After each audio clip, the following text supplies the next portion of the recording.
មកឥឡូវគឺយើងបានមកដល់រោងចក្រផលិតឡាន Ford នៅខេត្តពោធិ៍សាត់ហើយចាតិចទៀតយើងចូលទៅក្នុងតែមុនចូលគេ check outfit សិន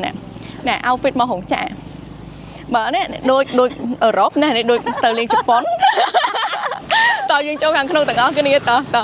ចាបងប្អូនអរគ្នារោងចក្ររថយន្ត Ford របស់យើងគឺនៅក្នុងខេត្តពោធិ៍សាត់នេះឈ្មោះថា OMA Automotive ចឹងយើងចូលទៅខាងក្នុងទាំងអស់គ្នាចាមកដល់ហើយនេះបងប្អូនច្បាស់ជាឆ្ងល់ហើយថាកម្មវិធីអីគេថ្ងៃហ្នឹងចាកម្មវិធីរបស់យើងហ្នឹងគឺកម្មវិធីស្វាគមន៍ដំណើរទស្សនកិច្ចរបស់អ្នកផលិតមាតិកាមកកាន់រោងចក្រផលិតរថយន្ត Ford របស់យើងដែលស្ថិតនៅក្នុងខេត្តពោធិ៍សាត់យើងតែម្ដងចានិយាយទៅបងប្អូននៅឃើញថា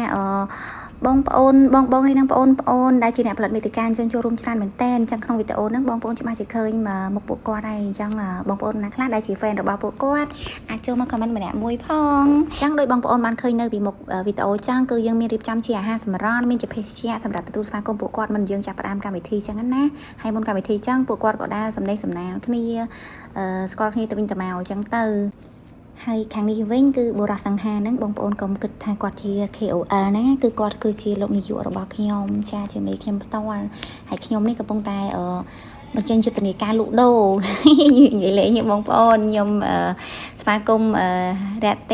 អ្នកផលិតមាតិកាយើងទាំងអស់គ្នាអញ្ចឹងណាឥឡូវហ្នឹងយើងដល់មកចាប់ផ្ដើមកម្មវិធីហើយចង់ MC ដ៏ស្រស់ស្អាតរបស់យើងក៏ឡើងប្រកាសកម្មវិធីហើយខ្ញុំនឹងសូមជូនបងប្អូនមើលពីចម្ងាយទៀតហ្នឹងគឺថាលោកនាយកនិងលោកអគ្គនាយកដ៏សង្ហារបស់ខ្ញុំទាំងពីរអ្នកគឺថាញញឹមប្រព្រឹត្តស្រស់សង្ហាតែម្ដងអញ្ចឹងឃើញថាបងប្អូនអ្នកផលិតមាតិកាយើងក៏បានចូលតាមកន្លែងហើយអស់ហើយខាងខ្ញុំនេះគឺថាឃើញកាមេរ៉ាអើតចូលតែម្ដងហើយឥឡូវខ្ញុំស៊ូមខ្លះនេះបងប្អូនមានឃើញ idol ខ្លះទេអត់ចឹងក្នុងកិច្ចសម្ដែងសម្ដាលហ្នឹងយើងមានមតិស្វាគមន៍ដោយ Mr. វិរោធជានាយកគ្រប់គ្រងផ្ទាល់របស់រោងចក្ររបស់យើងលោកអគ្គនាយកដ៏ស្រស់សង្ហារបស់ខ្ញុំទាំងហានណាលោកនាយកថ្ងៃហ្នឹងសង្ហាមែនតែម្ដងហើយនឹងបន្តចុងក្រោយគេហ្នឹងគឺដោយ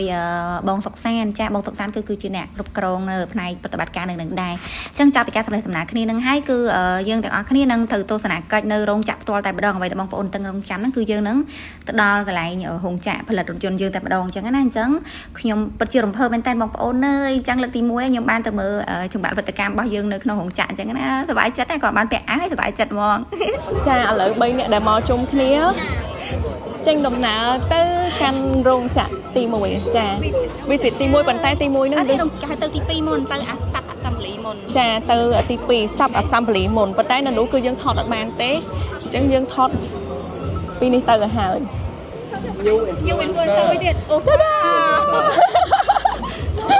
ម៉ែសុំជួយម៉ែសុំលោកលោកសុំលោកនាយកគ្រប់គ្រងរថយន្ត Ford នេះ Ford នេះចាមានកិត្តិយសមែនតែនគឺថាលោកនាយករបស់ខ្ញុំបានឡើងជិះលើឡានជាមួយនឹងពួកខ្ញុំដែរអញ្ចឹងយើងចេញដំណើរទៅមើលរោងចក្រសម្រាប់ផលិតកម្មផលិតរថយន្ត Ford យើងទាំងអស់គ្នានិយាយទៅពិតជាមានកិត្តិយសមែនតែនបងប្អូនទាំងអស់គ្នាមិនងាយទេណាទាំងលោកនាយកទាំងលោកអគ្គនាយករបស់យើងគឺគាត់អញ្ជើញធ្វើជា tour guide ឲ្យយើងផ្ទាល់តែម្ដងណាបងប្អូនអរគ្នាបាទបន្ទាប់មកចេញលេខហើយអាចមើលលេខបានចាបងប្អូនឮសំឡេងត្រែតខ្លាំងមិញហ្នឹងគឺគេដាប់លេខតួលើតួរថយន្តយើងតែម្ដងអូយខ្ញុំឃើញគឺលើកទី1ហើយបងប្អូនអរគ្នារំភើបចិត្តមែនតើហើយលេខតួរបស់រថយន្តយើងគឺផ្ដើមដោយអក្សរ PV ចាំបងប្អូនសង្កេតឃើញបើសិនលេខតួយើងចាប់ផ្ដើម PV គឺរថយន្តហ្នឹងផលិតនៅកម្ពុជាយើងហើយមុនតារាភាពមែនតើបងប្អូនហើយលេខតួហ្នឹងគឺពេលយើងធ្វើផ្លាកលេខឡានបងប្អូនគឺគេការកន្លែងលេខតួយើងនឹងយកទៅធ្វើផ្លាកលេខបងប្អូនហើយលេខតួហ្នឹងបន្ទាប់ពីដាប់ហើយគឺវាចូលទៅក្នុងប្រព័ន្ធរបស់ក្រុមហ៊ុន Ford លើពិភពលោកហ្មងណាបងប្អូនហើយកន្លែងនេះគឺកន្លែង print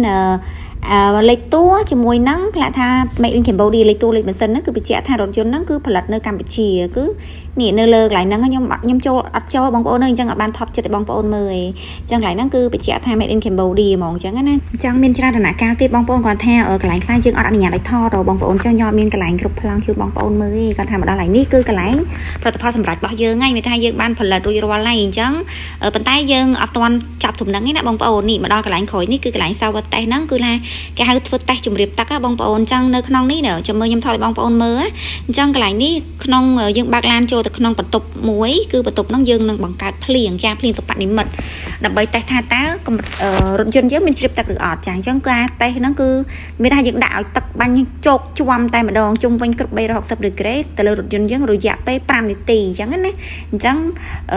ចាំមើលឲ្យយើងឃើញបងប្អូនឃើញភ្លៀងយកតែមែនតែនហ្មងចាថាភ្លៀងសុបនិមិត្តណាអញ្ចឹងមានបងប្ ប្អូនយើង influencer មួយចំនួនហ្នឹងគាត់នៅក្នុងឡានហ្នឹងដែរដើម្បីទទួលយកបទពិសោធន៍ពិតចឹងណាជាមួយខ្ញុំសម្ភារគាត់នៅពេលដែលគាត់ចេញមកវិញថាមានអារម្មណ៍មិនដែរ បើយើងភ្លៀងបែបសុបនិមិត្ត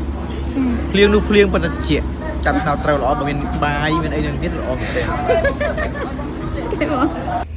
ហើយកន្លែងហ្នឹងយើងតេស្តលើស្ថានភាពផ្លូវវិញអញ្ចឹងណាអញ្ចឹងខ្ញុំសុំថតត្រួសៗឲ្យណាបងប្អូនអើយអត់បានថតលម្អិតទេនិយាយទៅពេលហ្នឹងគឺថាប្លង់តែមួយខ្ញុំឈៀតចូលរត់បាននេះបងប្អូនអញ្ចឹងមានអេវរ៉េឥឡូវ territory និងមាន territory ដែរចឹងដំណើរទស្សនកិច្ចក្នុងរោងចក្រយើងចាប់ណាបងប្អូនហើយកន្លែងនេះយើងមានកង់ទីនសម្រាប់បុគ្គលិកដែរណា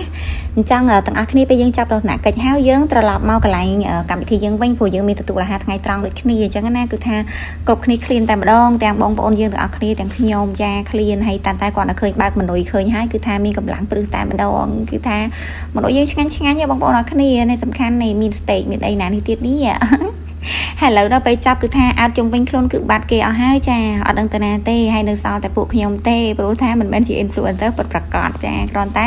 ជាអ្នកលក់ទេឥឡូវនេះគឺថាគេទៅអស់ហើយសល់តែពួកខ្ញុំទេអញ្ចឹងដំណើរទស្សនកិច្ចរបស់អ្នកផលិតមាតិការបស់យើងនៅក្នុងថ្ងៃហ្នឹងគឺមានតែប៉ុណ្្នឹងទេអរគុណបងប្អូនអ្នកគ្នា